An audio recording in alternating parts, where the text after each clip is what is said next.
Como directora de la Biblioteca Nacional de España, quiero darles la bienvenida a esta casa y expresar nuestra satisfacción porque el Ministerio de Educación haya contado con nosotros para celebrar este congreso. Las instituciones públicas que trabajamos en cualquier campo relacionado con el conocimiento tenemos la responsabilidad de desarrollar toda clase de acciones encaminadas a que el conocimiento llegue a la ciudadanía.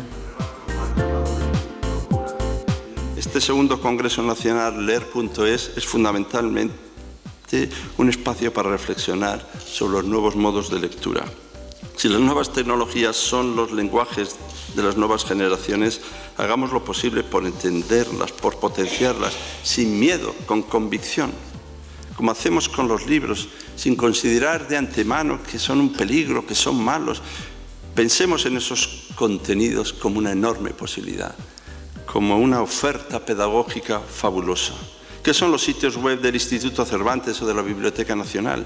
Magníficos repositorios de cultura, museos vivos, abiertos y cercanos donde uno puede aprender mejor.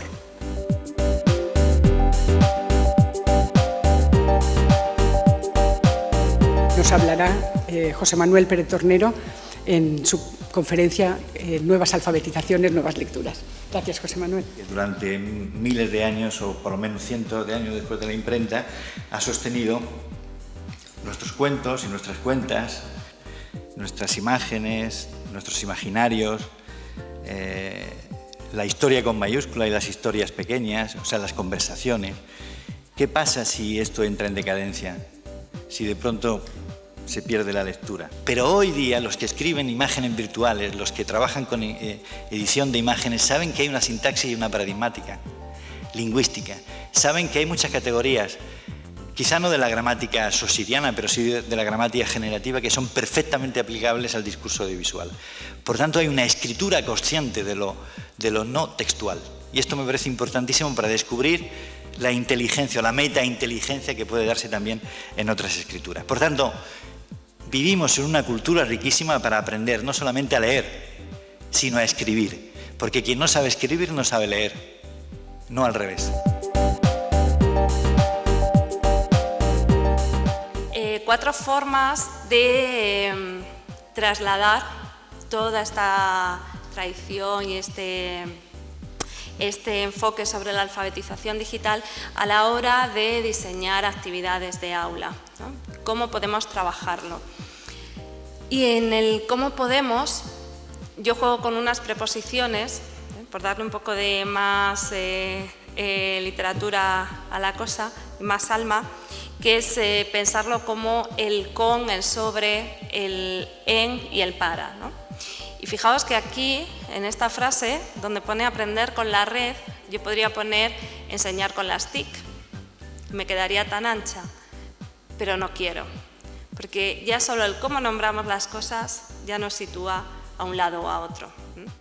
Creo también que todos tenemos bastante asumido que buena parte de esas alfabetizaciones que él ha definido y ha identificado, pues realmente tienen su espacio natural, tienen su entorno natural en el contexto de la biblioteca. Y ahí es donde vamos a intentar pues, incidir. El concepto de autoridad, en el sentido, digamos, clásico del término, lo tenemos muy asumido. Y tal persona es una autoridad y, por lo tanto, su discurso, sus aportaciones son consideradas en función de esa cualidad que tiene, pero para ellos eso ha desaparecido y la misma autoridad tiene un catedrático, un investigador, un autor reconocido que su compañero que dice que en Facebook.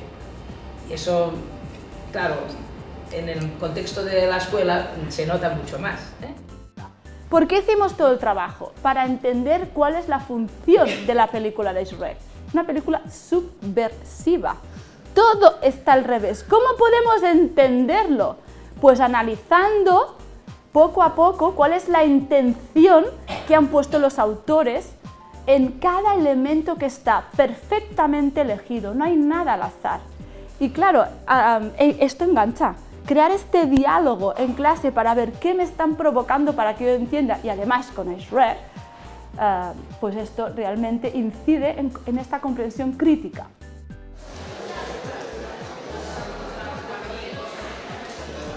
Bueno, vamos a hablar fundamentalmente de competencias.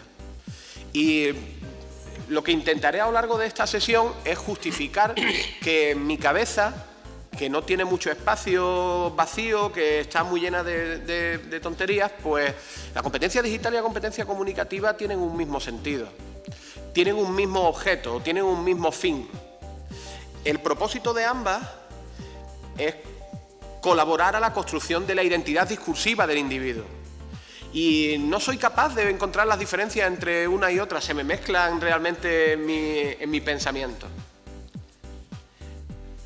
Realmente lo que, tal como lo entiendo, y así intentaré ser coherente a lo largo de la sesión, la lectura o los procesos de alfabetización, en cualquiera, y pónganle ustedes el modificador que quieran, alfabetización en lectoescritura o digital o mediática o el término que ustedes quieran, para mí lo que hablan es de cómo el individuo pertenece o participa en distintas comunidades discursivas. El Instituto Cervantes se creó en el año 1992. En el año 97, es decir, cuando tenía prácticamente 5 años de existencia, la juventud de la institución y su escasa implantación entonces en el mundo, en comparación con otras instituciones de cultura análogas, pues el Cervantes entonces tenía, me parece, 40 centros en el mundo, menos 38 centros, frente al British Council o el Instituto Goethe, que tenían una red muchísimo más extendida, también en instituciones mucho más veteranas que el Instituto Cervantes, pues hizo también necesario el utilizar estas tecnologías de red para llegar allí donde no tenía una presencia física e intentar extender su labor en el mundo, ¿no? Pues el centro virtual tiene muchísimo interés en llegar a los hispanistas y en facilitar recursos también para que difundan de algún modo pues esa cultura en español, y también a los profesionales que utilizan la lengua en su trabajo, es decir, pues estamos hablando de traductores, estamos hablando de periodistas, estamos hablando de terminólogos, en fin, y también, cómo no, de profesores de educación primaria y educación secundaria en el extranjero y también aquí en España. Es decir, tenemos muchos usuarios de aquí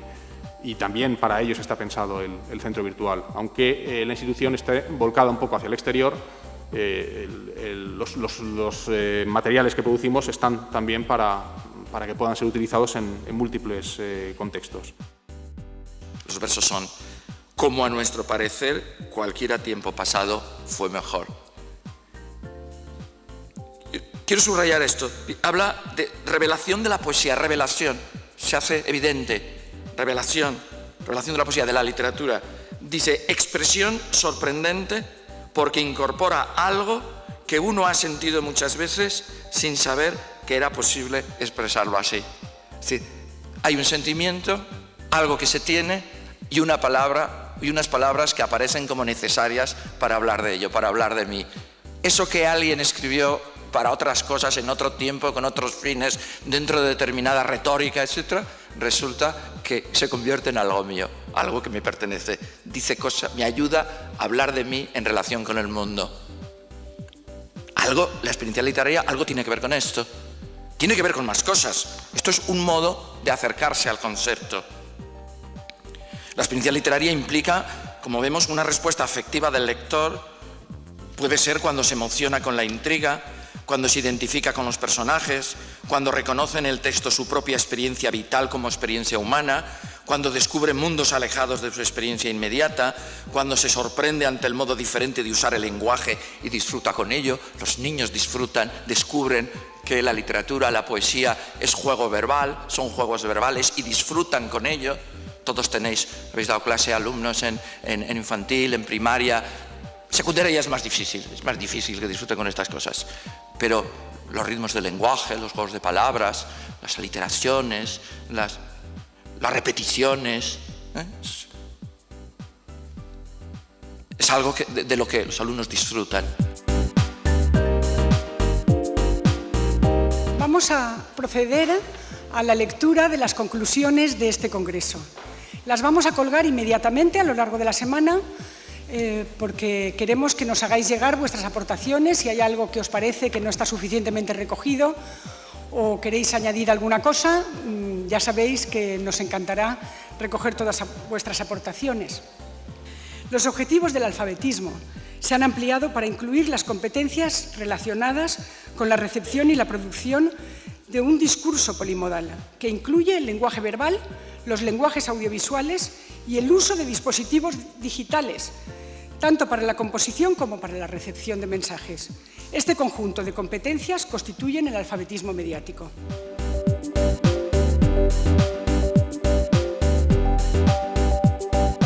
No es el lenguaje lo que nos distingue del resto de las especies, es el lenguaje articulado que nosotros, a través de una organización simbólica, hemos utilizado para entender el mundo. ¿Y qué organización simbólica es esa? La ficción. Eso es lo que a nosotros nos distingue del resto de los seres vivos. Organizamos ficciones para poder entender, para poder dar forma al mundo que nos rodea. Leer nos permite tener la posibilidad de vivir otras vidas, de experimentar emociones, de sentir alegría, tristeza, amor, nostalgia, angustia, es decir, de practicar la empatía. Nos permiten también conocernos a través del conocimiento del otro, lo decía el maestro Merino ahora mismo. Y leer nos permite también desarrollarnos, puesto que la lectura nos configura como personas únicas y singulares.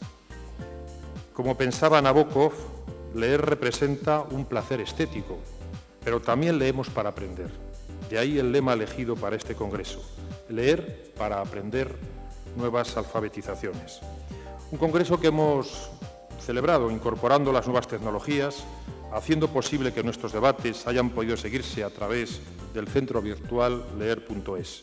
Somos conscientes de que la lectura en formato digital no implica solamente un cambio de soporte, implica cambios profundos en la forma, en la manera, en el modo de acceder a la información, de procesarla y de compartirla para satisfacer objetivos que pueden ser muy diversos, entre ellos la lectura de una escritura multimedia y tridimensional que ya no se enmarca en las dos dimensiones de una hoja. Este aspecto es clave para el Ministerio de Educación. Por ello hemos incorporado el impulso de la lectura y la mejora de la comprensión lectora entre las grandes prioridades de este Ministerio.